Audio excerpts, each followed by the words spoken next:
नमस्कार। अगर अभी अभी फिजिक्स, केमिस्ट्री और बायोलॉजी से 12वीं पास की है और मन में ये सवाल है कि अब आगे क्या, तो यकीन मानिए ये सवाल सबके मन में आता है। ये एक ऐसा मोड़ है जहां से करियर के कई रास्ते खुलते हैं। चलिए आज की इस चर्चा में इन्हीं रास्तों को समझने की कोशिश करते हैं ताकि अगला कदम पूरे आत्मविश्वास के साथ लिया जा सके। इतने सारे ऑप्शंस के बीच कंफ्यूज होना तो बिल्कुल नॉर्मल है। मेडिकल, डेंटल, नर्सिंग, आयुष, आखिर कौन सा रास्ता सही रहेगा? ये सवाल लगभग हर पीसीबी स्टूडेंट को परेशान करता है। तो चलिए इसी उलझन को आज मिलकर सुलझाते हैं। आज की हमारी चर्चा का नक्शा कुछ ऐसा दिखेगा। हम स्वास्थ्य सेवा के चौराहे से शुरू करेंगे, फिर दोनों बड़े रास्तों को गहराई से समझेंगे, उनकी आपस में तुलना करेंगे, एग्जाम्स के बारे में जानेंगे और आखिर में एक पर्सनल करियर रोड मैप बनाने की तरफ बढ़ेंगे। ठीक है, तो शुरू करते हैं। पीसीबी स्टूडेंट्स के लिए हेल्थ केयर में मोटे तौर पे दो बड़े रास्ते हैं। पहला रास्ता है मॉडर्न मेडिसिन की दुनिया और दूसरा है आयुष की हमारी पारंपरिक पद्धतियां। तो चलिए पहले रास्ते को थोड़ा और करीब से देखते हैं। ये मॉडर्न मेडिसिन का स्थापित सिस्टम है, जिसे हम सब आमतौर पर एलोपैथी के नाम से जानते हैं। तो ये मॉडर्न मेडिकल साइंस आखिर है क्या? देखिए, ये एक पूरी तरह से साइंटिफिक सिस्टम है जो सबूतों पर काम करता है। इसका मेन फोकस होता है बीमारियों की जड़ तक पहुंचना और फिर एडवांस टेक्नोलॉजी की मदद से उसका असरदार इलाज करना। तो इस रास्ते पर चलने के लिए कौन कौन से कोर्स हैं? सबसे पहले तो जाहिर है एमबीबीएस और बीडीएस का नाम आता है, लेकिन कहानी यहीं खत्म नहीं होती। नर्सिंग, फिजियोथेरेपी और फार्मेसी जैसे फील्ड्स भी हैं जो हेल्थ केयर सिस्टम की रीढ़ की हड्डी हैं और इनमें कमाल के करियर ऑप्शंस मिलते हैं।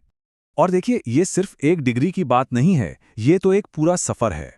एमबीबीएस पहला कदम है। इसके बाद एमडी या एमएस के साथ किसी एक फील्ड में स्पेशलाइजेशन होता है और फिर डीएम या एमसीएच के साथ आप बनते हैं सुपर स्पेशलिस्ट। ये मेहनत और लगन का रास्ता है जो अपने फील्ड के टॉप पर ले जाता है। चलिए अब दूसरे रास्ते का रुख करते हैं। ये हमारी पारंपरिक भारतीय चिकित्सा पद्धतियों का एक अलग ही और बहुत तेजी से पॉपुलर होता हुआ विकल्प है, आयुष। असल में ये 5 पारंपरिक सिस्टम्स का एक ग्रुप है। इसमें ए से आयुर्वेद, वाई से योग और नेचुरोपैथी, यू से यूनानी, एस से सिद्धा और एच से होम्योपैथी शामिल हैं। हर सिस्टम का सेहत को देखने और इलाज करने का अपना एक अलग अनूठा नजरिया है। और जैसे मेडिकल साइंस का गेटवे एमबीबीएस है, वैसे ही आयुष की दुनिया के भी अपने स्पेशलिस्ट कोर्स हैं। आयुर्वेद में इंटरेस्ट है तो बीएएमएस है, होम्योपैथी के लिए बीएचएमएस और नेचुरोपैथी के लिए बीएनवाईएस। हर कोर्स एक अलग तरह की चिकित्सा पद्धति का एक्सपर्ट बनाता है। अब सबसे जरूरी बात, आयुष का फलसफा क्या है? ये इलाज से ज्यादा रोकथाम पर जोर देता है। इसका मकसद है लाइफस्टाइल में सुधार करना और नेचुरल तरीकों से शरीर को लंबे समय तक स्वस्थ बनाए रखना।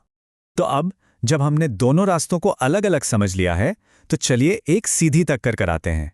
इनको आमने सामने रखकर देखते हैं ताकि ये फैसला करने में आसानी हो कि कौन सा रास्ता किसके लिए बेहतर हो सकता है। ये टेबल देखिए, सारी तस्वीर साफ हो जाती है। एक तरफ है मॉडर्न मेडिसिन, साइंटिफिक, सटीक और इलाज पर फोकस्ड। दूसरी तरफ है आयुष, पारंपरिक, होलिस्टिक यानी शरीर को एक संपूर्ण इकाई मानकर चलने वाला और वेलनेस पर फोकस्ड। और यही फर्क इनके करियर में भी दिखता है। मेडिकल आपको अस्पतालों और बड़े बड़े क्लिनिक्स की तरफ ले जाता है, जबकि आयुष तो वेलनेस सेंटर्स और अपना खुद का काम शुरू करने के लिए जबरदस्त मौके खोलता है। और ऐसा क्यों?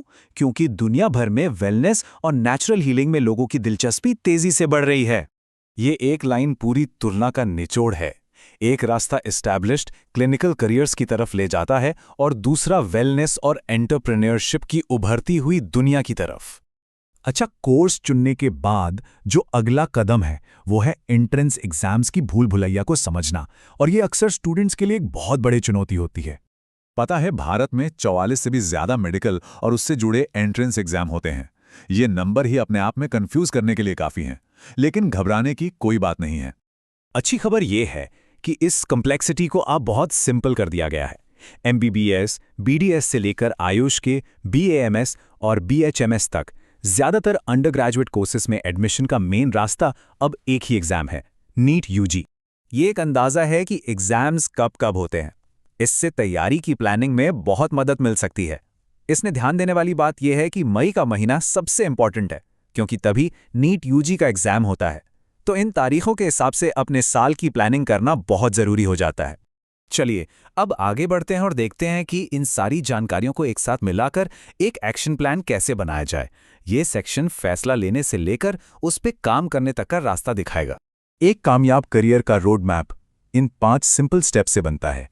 सबसे पहले ये जानना कि अपनी दिलचस्पी किस चीज़ में है, फिर ऑप्शंस पर रिसर्च करना, एक्सपर्ट से सलाह लेना और फिर पूरे कॉन्फिडेंस के साथ एक फैसला लेकर उस पर काम शुरू कर देना। बस अब यहां से आगे सड़क 2 मुख्य दिशाओं में जाती है।